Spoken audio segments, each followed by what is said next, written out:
Welcome, everyone. The event is now live. John, please take it away. Thanks, Kishana. Hi, everyone. Welcome to the latest installment of our ongoing editorial webinar series, Coffee Talk. Each hour-long information-packed episode organized by the hardworking folks at Redmond Magazine features the observations and insights of an independent expert on a wide range of tech industry topics. Many thanks to the underwriting sponsor of this episode, Zscaler, provider of the world's most widely deployed zero trust network access platform. Without their support, this series would not be possible. And thanks to you for joining us. I'm John K. Waters, editor-in-chief of the Converge 360 Group of 1105 Media, and I'll be your moderator. Today's topic is the case for cloud firewalls, why you need one today. And our main presenter is technologist, creator of compelling content, and senior resultant, Howard M. Cohen. But before we get started, just a bit of housekeeping. This episode is being recorded for later access. Keep an eye out for an email with a link to that recording. It'll be coming your way in the next few days. We'll make some time during the talk for questions. Please feel free to type your questions into the Q&A box at any time. Our sponsors provided some extra resources you won't want to miss. They're available now on your console. And as a small thank you to the first 200 attendees who stick with us to the end, we will be sending you a $5 gift certificate to Starbucks. It's a cup of joe to go with the info. Now let's meet our first speaker.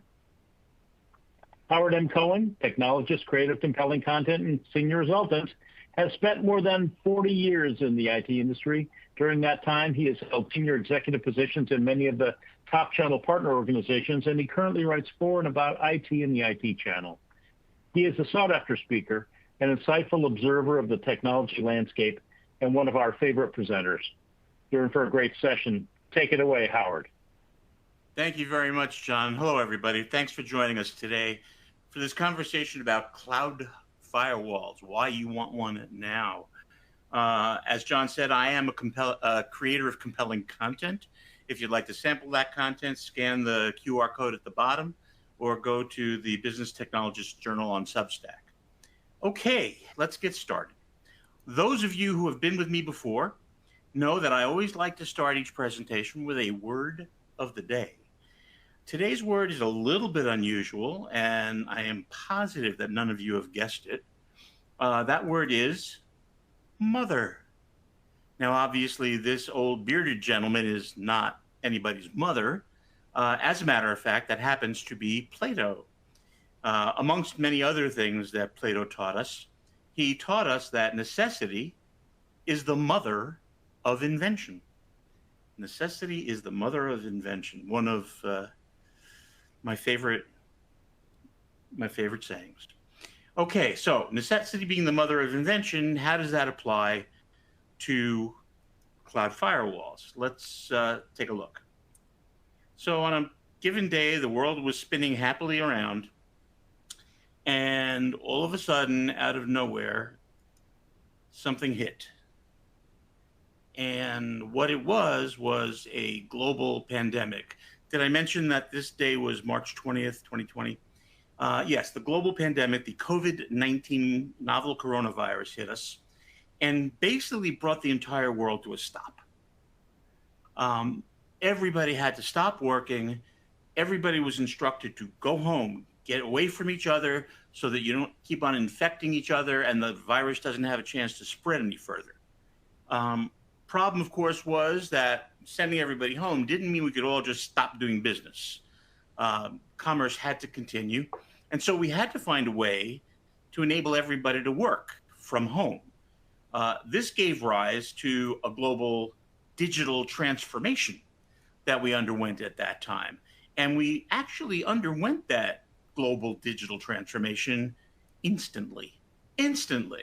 As soon as everybody got home, we were setting them up to connect to the network, connect to us, and keep working together, connect to each other. All kinds of amazing, very nearly miraculous things took place that day or those days. And now here we were, everybody working from home. A lot has changed. One of the most profound changes was the change in our threat surface. That is, what it is we had to protect in terms of our data and our network. Now, what you're looking at is an office building, actually two office buildings. Looking at just one of them, that was our original threat surface pretty much. If we occupied that entire building, that was it. We were protecting that. And it was pretty easy because everybody was all in the same place, and, it's pretty self-contained. And then when the coronavirus hit, that changed to look more like this. And all over that map of Lower Manhattan and Brooklyn and New Jersey are people living in their homes and working from there. And those homes, each of the little teeny homes that you see out there, is part of somebody's threat surface that it wasn't yesterday. So we had to figure out, well, what are we going to do about that? How are we going to protect them? They're part of our threat surface now. And how do we protect all that? Well, let's take a look at what a typical node came to look like. A typical user node came to look like this, somebody's house. And if it's like most houses, it's equipped with residential quality internet access. Okay. And if they're really smart and really careful and diligent, they have themselves a residential quality firewall protecting themselves. Good thing to do, good digital hygiene. Unfortunately, if they are now using your network and accessing your data, that residential firewall isn't going to cut it. You need something a little bit stronger. And maybe it may be that residential internet access may not be enough for you. So there were things we're going to have to do to get these people working. One option was to go out and buy an industrial strength firewall for every one of our people's homes. Now, if you have 5 users, it's possible. If you have 50, that's a big budget chunk. If you have 500, you're blowing the budget. And if you have 5,000 or more, it's ridiculous. It's an incredible investment, not the least of which to say you couldn't deploy it in time. It would take a couple of days at the very least to get it there, configure it. Who's going to do all that? And then you have to manage it. And you need industrial strength internet access for it. This was problematic. Still, we were challenged to figure out how to get everybody working from home. Well, okay, so let's talk tech for a few minutes. Here's the technical perspective on what our challenge was. In the beginning, we had a local area network. It ran throughout our building. Everybody was connected to it. Our users each sat at their station accessing the network and getting authorized and authenticated. And they accessed file servers, application servers, printers, other peripherals. They messaged each other, all kinds of things they could do. And at a given point in time, some 28 years ago now, we all encountered the internet. Well, we certainly wanted to use that. All these wonderful resources all over the world, a network so large, so complex, that there's really no way to diagram it. And so the first guy who tried drew a blob. And somebody in the audience said, ooh, that blob kind of looks like a cloud. Actually, they said, oh, a cloud. And it got named. Okay, so we have a cloud full of all kinds of servers and services and whatnot. We want to connect to it. However, we realize there are bad guys lurking out there. Amongst all the good guys, there are some bad guys who are going to try to send really nasty stuff into our network, stuff we have to protect our users against. Prurient content, viruses, worms, and Trojans, all other kinds of malware, and attacks to try and get at our stuff. So we're going to have to protect ourselves. Also, our own users might try to send the wrong stuff out across that internet if we let them. So what did we do? We went out and we bought ourselves a hardware firewall, an appliance. We installed it in the building, and it filtered everything out. Not everything. It filtered out everything but the stuff we wanted to have come through. We had control over that by putting in rules that said this can pass, this can't. Now, you may not know it, but the very first firewall, introduced actually in the 1970s, was called the Gauntlet. and it came to us from a company called Trusted Information Systems. Good name. Trusted Information Systems, the inventors of the Crystal Toolkit and the Gauntlet Firewall, very important company in the development of our technologies today, had a very simple watch phrase, and that was that which is not specifically permitted is strictly forbidden. That which is not specifically permitted is strictly forbidden. So basically, you close the door to everything, and then you open up doors to certain things that you want to let through in either direction, ingress or egress. And that rule has basically survived to this day. We basically do it that way now. So, okay, the hardware firewall was working. It was a great solution. Then, of course, we hit March 20th. And what was the impact of March 20th on this diagram? The post-pandemic challenges had our users showing up, connecting across the internet. They were out there somewhere on the internet, connecting in through the firewall. And you see people were leaving our place. There are fewer users. In fact, some companies had no users in the building anymore. They emptied the building out completely. But now here's the problem. That firewall is still protecting the LAN on which there's almost nobody. Everybody is on the other side where they're not protected. They're outside the firewall. So we have ourselves a problem. How are we going to protect all of those users sitting outside the firewall? Get rid of the hardware firewall and we replace it with a cloud firewall. What is a cloud firewall? Okay, what is a cloud firewall? First of all, Gartner, of course, has cloud firewall in its Gartner glossary. And there they tell us, any day now, there we go, that cloud network firewalls offer bidirectional stateful traffic inspection of both egress of data and ingress of data. And it's used to secure applications in different types of public clouds. Now, there's several ways in which they can be deployed, either from the cloud infrastructure vendor across their cloud, from their cloud. It could be a separate virtual instance, or it could be in containers. Multiple ways to deliver the cloud firewall. But here's the point. All of them basically are cloud-based. Okay, so the cloud firewall is software-based, running in the cloud. It's hosted in the cloud and deployed from the cloud. Functionally, what a cloud firewall does, very simply, is to create a virtual barrier. Rather than that hardware barrier that we had, it creates a virtual barrier around all your endpoints, all your applications, all your workloads, and all your users. Everybody is protected by the cloud firewall, wherever they are. Now, let's think about that for a second. The advantages of a cloud firewall, well, they're really pretty simple. First and foremost, it detects and prevents threats. That's what we want a firewall to do. We want it to detect them before it reaches us and prevent them from reaching us. And that is exactly what a cloud firewall is meant to do.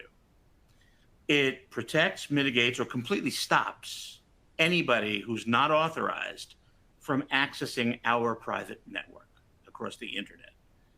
They can't do it. They can't make contact with us because it's preventing them from doing so. We talked about how there are bad guys out there sending malicious traffic. It filters that out, just like a firewall. It filters out malicious network traffic. It also has another side benefit that it makes it easier for us to segment our networks. And there's a lot of talk these days about segmenting the network because it makes it easier to protect a smaller segment than it is to try to address in protecting the entire thing all at once. And many people are adopting a segmented strategy rather than going at it, wholesale. The other thing that it does that's really kind of useful is it provides much more extensive logging than even we're accustomed to. This supports compliance auditing It supports compliance management as well as security management. And it gives us the ability to really deeply analyze what's going on in our network that we really need to be aware of so we can become prescriptive and we can get in front of many of these possible problems. Okay, so those are the advantages of using a cloud firewall. If you take all of this together, what it's saying is that it's firewalls for everybody, centrally managed, centrally controlled. Now, that has a lot of ramifications. Here are some of the benefits, if you will, of using a cloud firewall. I decided to go with this one first because I think it's the most important thing. And that is that it accelerates and improves your user's experience.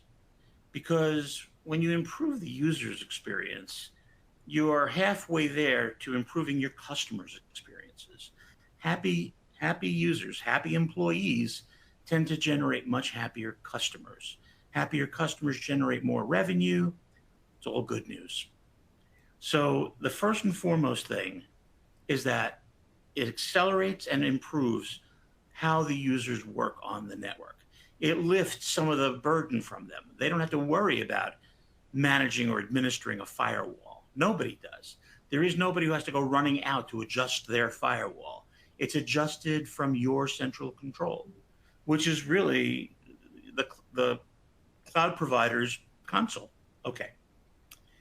Another thing it does, and I just kind of alluded to it, it reduces administrative overhead.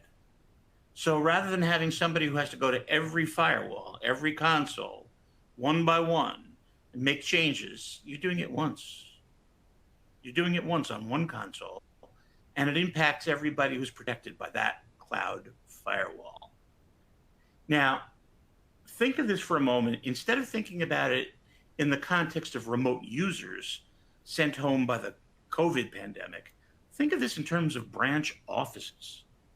Those of you who have branch offices, this means that you no longer have to put a firewall, a hardware firewall, an appliance in each office. Okay, so you don't have to make a capital investment in a firewall for each office. That's good. Even better, you don't have to station somebody at each office who can manage that thing and take care of it because it's centrally managed through the cloud. Okay, so that's another really good thing. Your expense in operating all of your branch offices has just been cut. It's just been reduced substantially. The same thing goes for remote users. If you have people working from home, working from a hotel, working from an airport, working from a sports stadium, kind of the time to say that, wherever they're working from. And even if they're hybrid, even if they're working part-time in the office and part-time from home, you can protect them wherever they are because it's completely under software control. There's no hardware involved that would have to be moved somehow to accommodate them. Now, this also has the impact of making the whole thing much easier to scale. Remember we talked before about having 5 users, 50 users, 500 users, 5,000, 50,000. Well, that kind of growth has happened in businesses. Many of you probably have had experience in a company that's growing, and you have to figure out how to scale all your solutions. One of the easiest solutions to scale is a cloud firewall because, again, it's all software-based and it's all hosted from the cloud. So you don't have to install anything physically. You don't have to configure anything physically. Everything gets done from a central console. Also, if you're embracing new technologies, if you're embracing, let's say that you acquire a company and you're adding all of their users, you're building new branch office locations, whichever way you're extending the scope of your business, your cloud firewall can extend with you by simple software actions.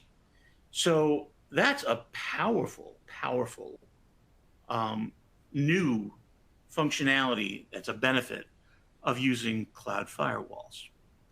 Here's one that probably every one of you can identify with. updates. We've all been victims of Patch Tuesday, right? We've all faced that day when all the patches came out and some of them broke stuff. Others just didn't fully apply properly. Some didn't apply at all. We've had security updates and application updates, and we have to ship those out to the field, to all of the different stations, to all the different branches. It's painful. It went back when we used to do it physically. It was expensive to send people all over the place. When we got to automating that, it got better, but still, it was very error prone. Now, the updates happen as with any other cloud centralized application. They happen at the cloud center, the cloud data center. They happen in the core. And therefore, all of the connected stations get them. They get the updates automatically with no intervention by you. There may be intervention by your IT department, which may decide not to apply certain patches because they'll break other things. That's a practice that's been around for decades and will probably continue to be around for some time to come. But bottom line, for anybody who's ever had that headache in the morning when you come in and everything has changed, it'll still be changed, but it will have been changed correctly. It'll be been changed centrally. And the worst case is if you've got a problem, everybody's got that problem. Okay, so automatic updating of everything.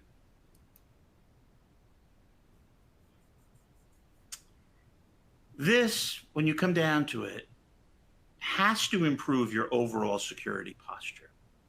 You now have a better chance of having a fully functional, fully operating firewall, protecting every place on your network, every endpoint, every user, every IDF, every MDF, anything your network is composed of can be protected, and it's all under central control. Not only is it under central control, but it's also under central management, right? So think about that, and central monitoring. You can see everything. You know, suddenly from this one central cloud-based console, you can see how every firewall is doing, what's happening on every firewall. You can inspect the traffic on every firewall. You've got tremendous capabilities. You always had them before, but it was case by case, box by box, firewall by firewall. Now it's all centralized for you, all concentrated to make it far easier for you to continue to improve your overall security posture again and again and again. Now, improving your security posture has another effect, and that is that it creates high availability. Only in this case, that high availability is affordable. You're not making major investments simply to preserve high availability. You're protecting all of your assets, thereby reducing the number of outages you have or even anomalies that you have. And your network is working better, creating the kind of high availability you've always wanted. And so that also is something that cloud firewalls give you by nature. They are disarmingly easy to deploy. For those of you who have ever gone out in the field to install a firewall, you don't do that anymore. You just don't do it. You don't deploy a cloud firewall yourself. It's deployed for you from the cloud. There are some adjustments that have to be made locally, which is par for the course. But in general, it's quick and easy. And so when the decision is made that everybody's going to have a cloud firewall, everybody having that cloud firewall ensues pretty quickly thereafter. And so easy deployment is a huge, huge benefit that you're going to enjoy when you move to cloud firewalls. IAM is a big concern for all of us. You don't want unauthorized people accessing your network, especially when everybody is accessing remotely, coming in through the internet.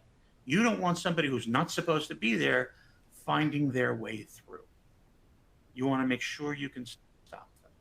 Well, here again, centralized control, centralized authorization and authentication, all under your specific control.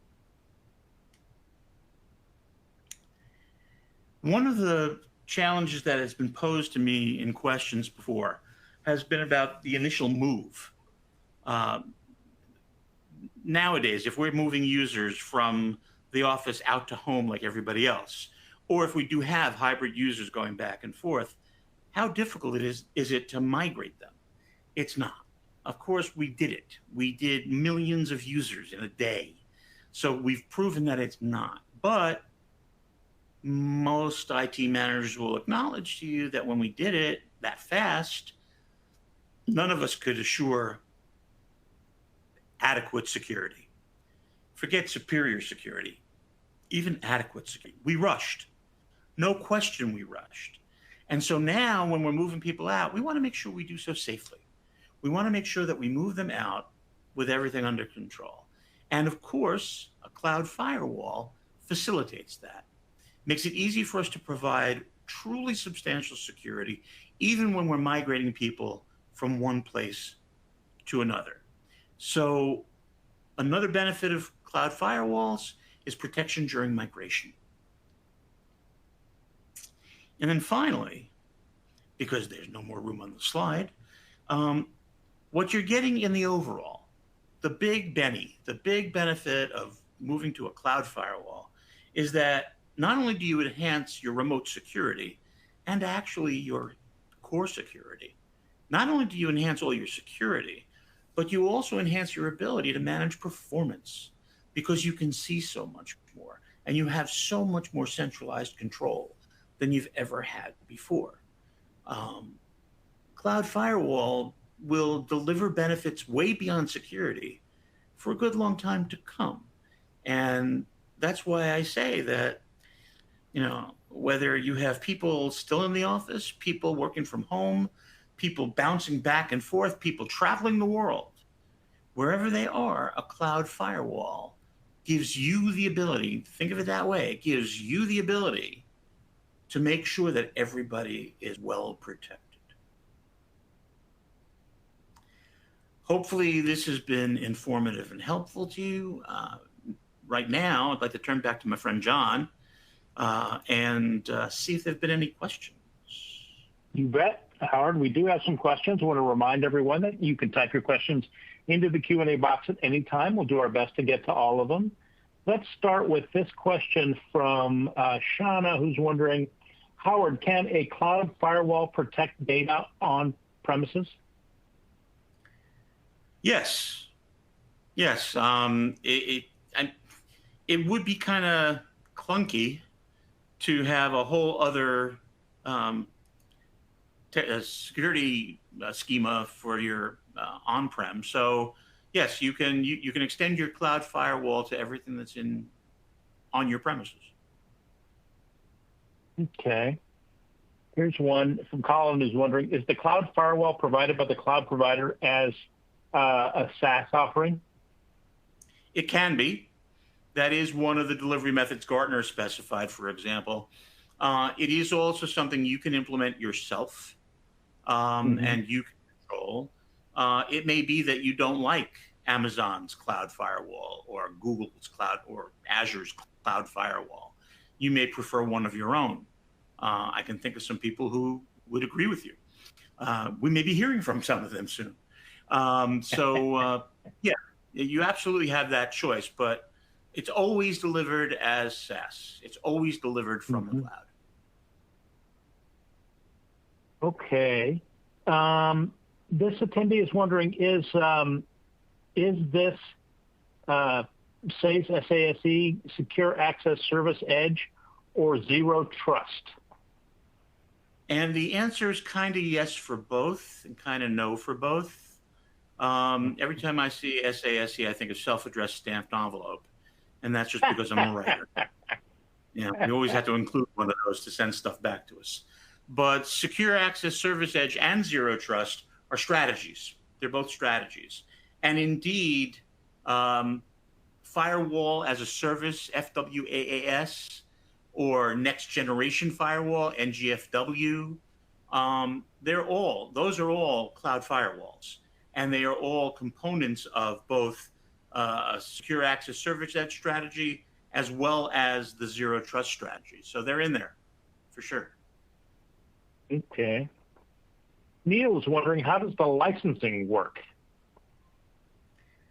How does the licensing work? And honestly, that's not a question I can answer, but I suspect that Amit, who follows me in this presentation today, can give you a very thorough answer on that. So I would recommend you wait for him. Okay, we'll get to him momentarily because we only have time for one more question. Howard, does having cloud firewall eliminate the need for an actual firewall? Oh, gosh. Cloud firewall is an actual firewall. It has, well, this is kind of like private cloud, right? Right. Private cloud doesn't necessarily have to be remote. It doesn't have to be in somebody else's data center. You could build a private cloud in your own premises. It just has to adhere to the rules set out in NIST's definition of cloud computing and have all of those capabilities. Then it is, by description, by definition, a cloud firewall. A private cloud. The same is true for a cloud firewall. If it performs all the required functions of a firewall, it's a cloud firewall. If an appliance performs all the functions required of a firewall, it's a firewall. So they're both actual firewalls, but it is likely that you can, when your hardware firewall reaches end of life, you can get rid of it and just use the cloud firewall. Oh, look, Okay, John. Yeah, our buddy Lynn. Hi, Lynn. Our frequent flyer Lynn has chimed in with a good question. They're always good, so I want to be sure to get this. How do cloud firewalls enhance the overall security posture of organizations that rely on cloud services and infrastructure? Right. Okay. Great question, Lynn. I guess the best way to explain this is that people think that all cloud providers provide excellent security. And by and large, they're right. I mean, you think about how much Amazon or Microsoft or Google can invest in security. It's a lot more than you can or I can. So there's every good reason to think that. That being the case, then why do you need to bother with security? And the answer is that there's many miles of connection between you and those cloud data centers. Now, many strategists put some of their own protection between the cloud firewall, the cloud data center, and the rest of the world. But predominantly, when you're securing using a cloud firewall or a hardware firewall, what you're securing is usually your endpoints that you use to access those cloud resources.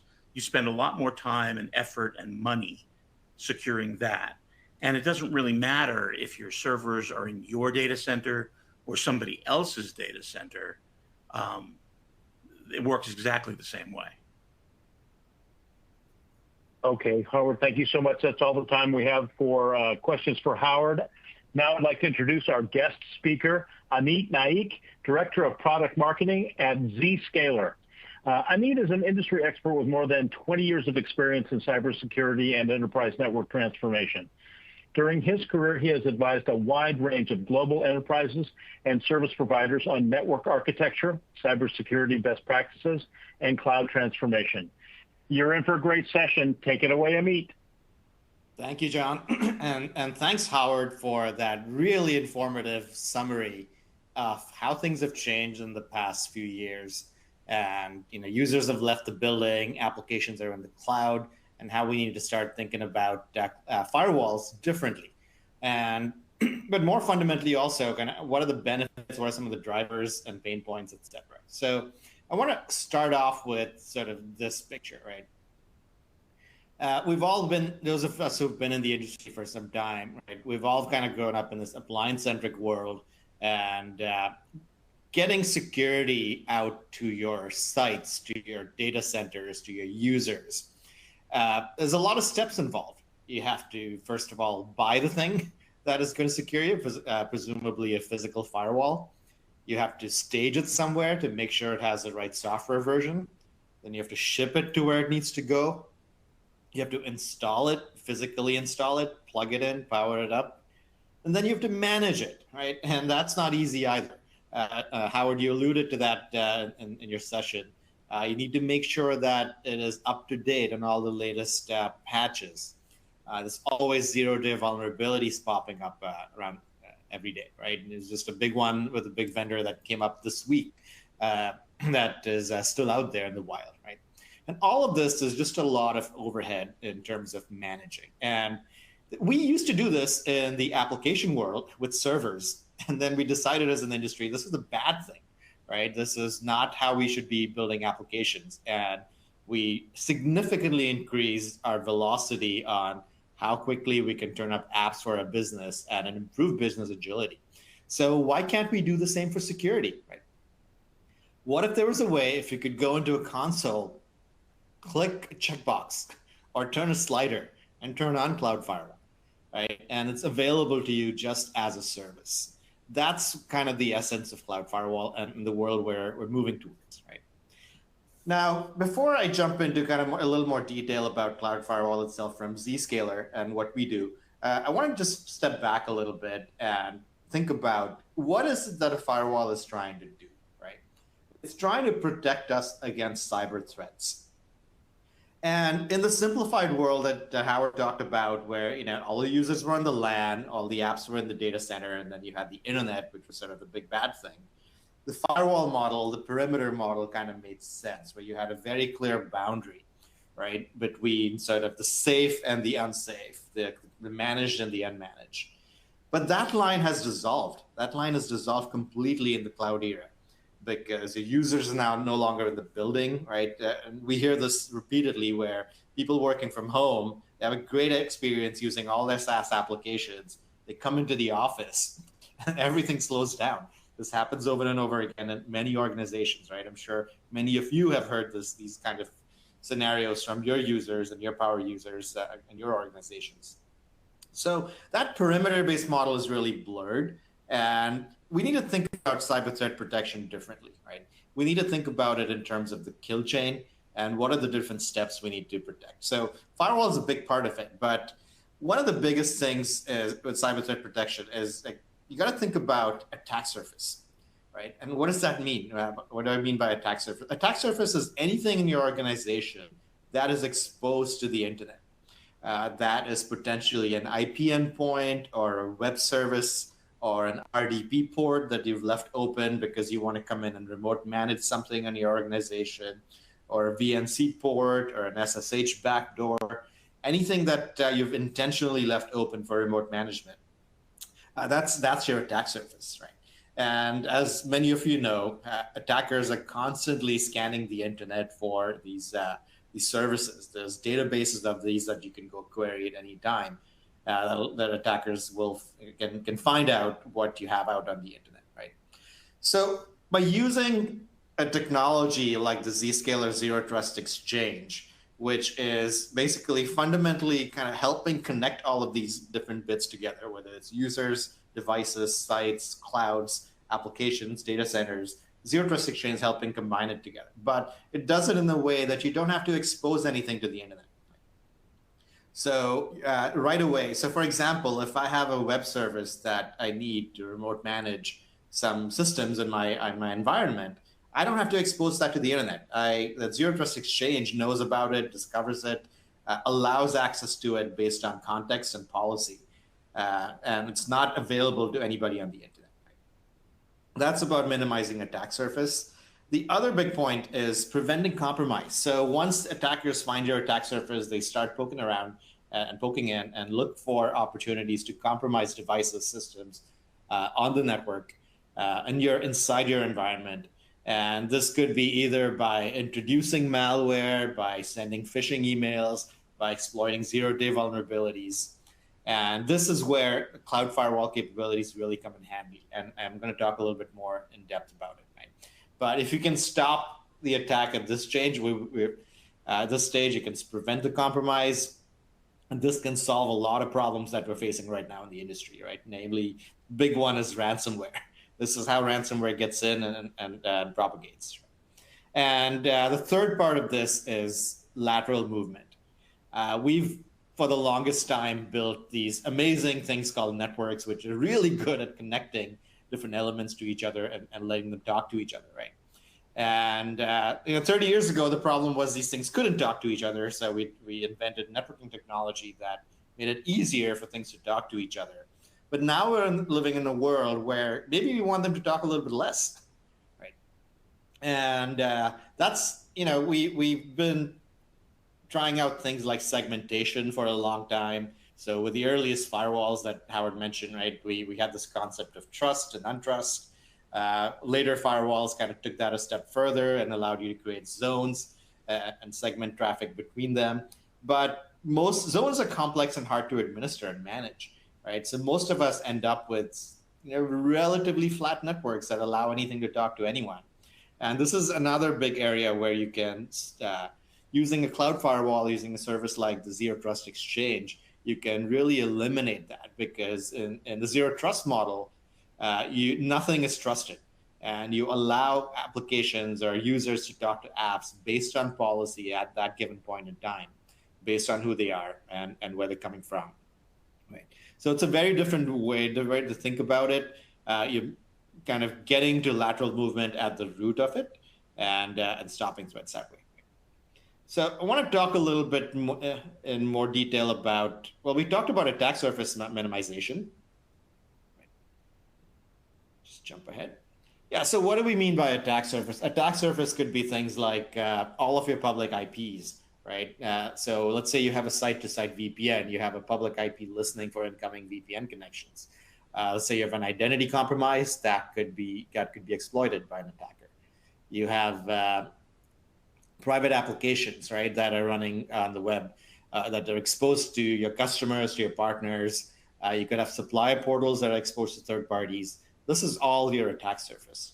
And by putting all of this behind something like the Zero Trust Exchange, you can significantly reduce their threat level. If they can't find you, they can't compromise you.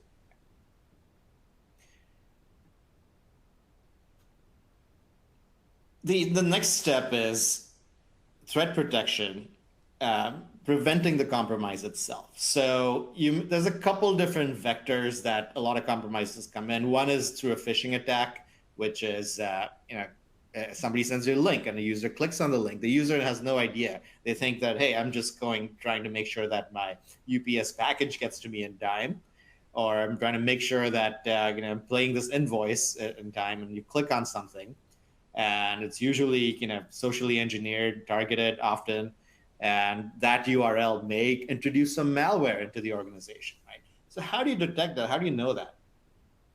So there's a couple things that help. So making sure that you're only providing access on a contextual basis, based on identity, based on device risks. So I may be a legitimate user with the best interests of my company at hand.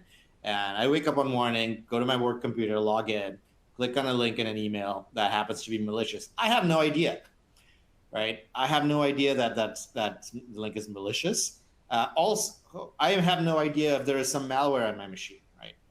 My endpoint may be compromised at that point in time, right? So having that context, having the device posture information, having a sense of what's the destination, right? Is this a known domain? Is this a good, clean domain?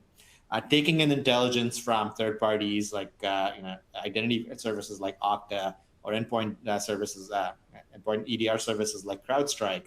All of that helps make more intelligent decisions on what to allow and what to stop. And then the other part of this is TLS inspection at scale. So one of the big problems right now is not problems per se, but it's actually a good thing that a lot of web traffic is encrypted, right? Majority of web traffic right now is encrypted. And with physical firewalls, there's always this issue of like, hey, if I just look at sort of basic 5-tuple information, make decisions based on that, then I get X throughput. If I look at turn on more application awareness, I get Y throughput. If I turn on TLS inspection, my throughput goes to a third or a fifth of what I could get, right? And so you're forced to make this kind of trade-off with, like, hey, do I look at all, like, say, 40% of your enterprise traffic happens to be TLS encrypted. Do I just let that go by? Or do I inspect it and then take the performance hit and then deal with all the trouble tickets that come in because users are unhappy, everything's slower at work versus home, right? So with something like a Zero Trust Exchange, you don't have to think about that. This is cloud firewall at scale. You can turn on proxy inspection. You can inspect contents of web traffic. You can apply more contextual knowledge. You can do content scanning. You can do sandboxing of potentially unknown risky content like attachments and files. You can apply some AIML to risk analysis, looking at the URL, looking at the content, looking at the exchange type. You could do behavior analysis to say, okay, what's normal, what's out of profile. And this gives you a much better security posture. Somebody asked this question about, does this improve security posture? Having the option to turn on TLS inspection at scale gives you a much better security posture overall, right? And with Cloud Firewall, you don't have to think about it. You don't have to make those trade-offs. It's built in, it's available to you, and you can turn it on. And the other thing that I see very often with Cloud Firewall is web traffic on non-standard ports. So you may have a web exchange that's happening on port 8080, right, which is not readily something that you may track or you may proxy, but having automatic detection to say that, hey, this traffic is actually at a non-standard port, but it's actually web traffic, just looking at the headers, right? And being able to apply contextual policies based on that is extremely helpful. And then the next thing we help with is eliminating lateral threat movement. So we talked about network segmentation can be hard, right? Being able to kind of just divide everything based on IP addresses, based on locations, based on VLANs is hard. It's hard because it takes away a lot of your agility and flexibility. But what if you were able to do user to app segmentation, right? If you had knowledge of user groups to say, okay, this set of users are my core admins, they need access to all of the mission critical apps, right? My sales teams probably need only access to a few key apps like the CRM, some coding tools, some product information. They don't need access to much else. Right? If I've got a factory with some robots and machines that are supplied by a third party, I probably need to allow that third party access to those machines. The old way used to be you just expose an SSH port, an RDP port, or remote access. Now you can do it through the browser, clientless, through the Zero Trust Exchange. And then if you have partners as well that need to come in and access like your SAP, right, order fulfillment tools, you can allow that through a Zero Trust Exchange, right? And you can do all of this with Cloud Firewall, with detailed inspection policies throughout the organization. And then if you want to just do all of this locally, somebody asked about, okay, how do we protect on premises? You have the ability to take all of this and bring it in-house as well into your data center, into your offices, so you can do that inspection at scale. Right? And then on the cloud side, if you have cloud providers, right, they all provide their firewalls, like Howard mentioned. You may not like it. You may want to standardize on something that's cloud agnostic, it's vendor agnostic. You could do that with Zero Trust Exchange. You can do app-to-app segmentation, so you can control which workloads or which apps can talk to which apps, regardless of what cloud service they're sitting. So that's a quick summary of Cloud Firewall and what we do at Zscaler to reduce your cyber threat. That's not all we do, right? There's a few other services that we have as well. So it's all built around the Zero Trust Exchange, which is the platform. I talked about cyber threat protection here. There's also a whole suite of data protection services to help you prevent data loss and remain compliant with regulations, whether it's in line, whether it's data at rest. This key There's a lot of business analytics you can pull from all of this information based on the telemetry signals. So at Zscaler, we see a lot of enterprise traffic, right? And we can use that to identify threats before the fact and protect you from them on day one. And then the zero trust connectivity, which is sort of the on-ramps to get all the traffic onto the zero trust exchange, whether it's your data centers, whether it's cloud services, whether it's your offices, branch offices, factories, public cloud services, and so on. So if you're interested in learning more, if you check out this, hold your phones up to this QR code, we actually have a really cool interactive demo of a cloud firewall. You can click through it. You don't have to download anything or sign up for any accounts. You just go through and it'll walk you through what cloud firewall looks like. It'll give you a flavor for what it is. And again, go check it out, test drive this. And if you need more info, feel free to give us a call.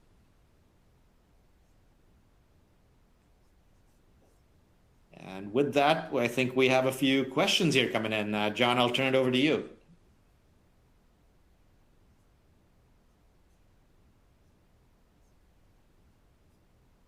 Sorry about that. I think we lost John, so I'll hop in here, me. All righty. The first question we have says, can I just use VM-based firewalls in the cloud? That's a great question. So with a lot of firewall technology, right, that's been appliance-based, what a lot of vendors have done is they've taken the software from that and then just put it in the cloud service as a virtual appliance and made it available to you. That is, if you're comfortable with that firewall, that is one way to go. A couple challenges with that approach is you still have to think about capacity in discrete terms. It's not a fully elastic service, right? So you may have an instance of this virtual firewall that is a certain size. You may have multiple instances of that for load balancing, but you need to think about capacity and scale sort of more discreetly rather than with a true SaaS service. The other thing you need to think about is a lot of these software stacks rely on the hardware acceleration provided by the special chips in those appliances. If you take those chips out, they don't tend to perform as well. So that's something else to keep in mind. Thank you. We have time for a few more. What is the impact of TLS inspection on cloud firewalls? So this is a great question. Given that the cloud firewall is a cloud service, the impact felt by you and your services should be negligible, right? You don't have to, it's not something you have to think about because there isn't a discrete element that a set of resources that's just dedicated for you. It's an elastic cloud service. You turn on TLS inspection, you should see no difference in throughput for your services by doing that. Thank you. And for this last one, I would love if you could just let us know what would be some good next steps for attendees and talk to us about this slide that's up and how they can use the QR code. Yeah, so check out the interactive demo on this QR code. If you want to learn more, you could definitely get in touch with us at zscaler.com. We're happy to do a more customized demo for your organization, talk through kind of how you can migrate away from legacy on-premise firewalls. Thank you so much. And John is back with us, so I'll pass it back to you, John. You bet. Thank you, Kishana. Sorry for the technical glitch there, but it looks like you carried on well without me. Looks like that's all the time we have for this episode of Coffee Talk. Many, many thanks to Howard M. Cohen for an insightful presentation. And Amit Naik, thank you, man. Appreciate you joining us on this informative episode. And a special thanks to Zscaler for sponsoring us. We couldn't have done it without them. Keep an eye out for our next episode and for your Starbucks gift card. It should be coming your way in the next few days. And be sure to visit our new YouTube channel, Converge 360, where you'll find plenty of great interviews, insights, and information from our editors. Thanks, everyone, for joining us, and have a great day.